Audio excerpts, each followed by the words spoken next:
Continuando aqui com resolução de faculdades e universidades da região nordeste do país, chegamos ao vestibular de 2022, meio do ano, das faculdades pernambucanas de saúde, a FPS, tá? E a próxima questão, a primeira questão dessa prova que nós vamos responder é a questão 23, uma questão de evolução. A teoria evolutiva, tal como reconhecida hoje, começou a ser estabelecida por Charles Darwin em 1859 no livro A Origem das Espécies. Desde então, várias evidências sustentam essa teoria. É uma evidência para a teoria evolutiva atual, o que está representado na figura. É muito importante a gente dizer que quando a gente fala da teoria evolutiva atual, a gente traz aí, a gente incrementa na teoria darwiniana uma série de conceitos novos, incluindo os conceitos genéticos de Mendel, tá? Então, a gente chama isso de neodarwinismo, né, ou teoria sintética da evolução, e ela tem aí uma série de estudos posteriores a Darwin que trazem para nós aí uma evidência muito clara daquilo que está sendo falado. O que a questão que é aqui é a gente identificar qual desses pontos, qual dessas figuras de fato tem a ver com a evolução. Então, vamos dar uma olhadinha nas 5 figuras que nós temos. Primeiro, desenvolvimento de um indivíduo. Segundo, estruturas análogas. E aí, no caso, eu tenho estruturas que têm a mesma função, porém origens diferentes. C, né, a terceira, resistência bacteriana, D, sucessão ecológica e a evolução humana, a transformação. Se a gente for pegar para ver, nós temos aqui podemos dizer que são 3 figuras que obrigatoriamente têm a ver com algum processo evolutivo, tá? A gente tem aqui as estruturas análogas, a gente tem aqui a resistência bacteriana e a gente tem a evolução humana, beleza? Isso é o que a gente tem aqui. A gente pode descartar a questão do desenvolvimento do indivíduo, até porque isso é percebido muito antes de Darwin, né?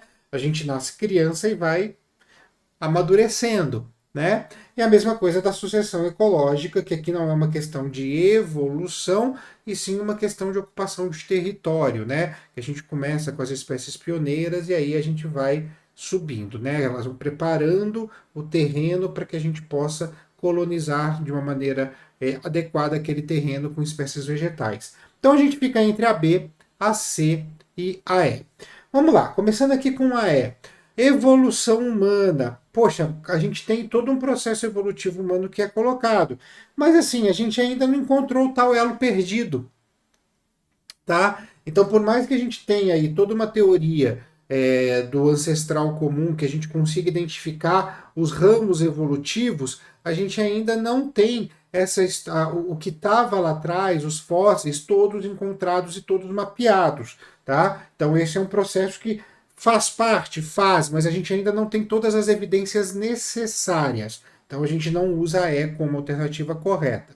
A alternativa C, apesar de ser um processo evolutivo, a gente tem muito mais aqui uma questão dos plasmídios e do DNA solúvel das bactérias, que vão trocar essas informações para poder conseguir a resistência às drogas, do que um processo evolutivo propriamente dito, tá? Então a gente também não vai utilizar a C como alternativa correta. E no caso aqui da B, a gente sim tem essas evidências das estruturas análogas. A gente consegue observar que, por meio de processos evolutivos diferentes, dependendo da necessidade que os organismos têm, a gente tem sim órgãos de origem diferente com a mesma função. Esse é um dos processos que a gente estuda na evolução atualmente, tá? Então a gente tem a asa do inseto e a asa da ave, ambas são asas, ambas são utilizadas para o voo, porém a gente percebe que a asa da ave tem uma origem muito próxima aos membros superiores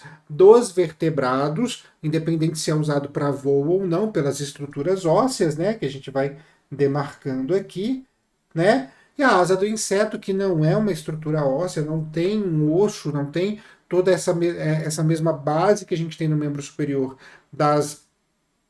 das aves, até ela nem é um membro superior, ela também foi originada para a mesma função. Então a gente tem como alternativa B a alternativa correta. Não é uma questão muito simples, eu não acho ela uma questão muito fácil, até porque ela traz aí três pontos que, de certa forma, a gente pode considerar na evolução. Tá? Mas o que realmente a gente tem como evidência evolutiva é a alternativa B.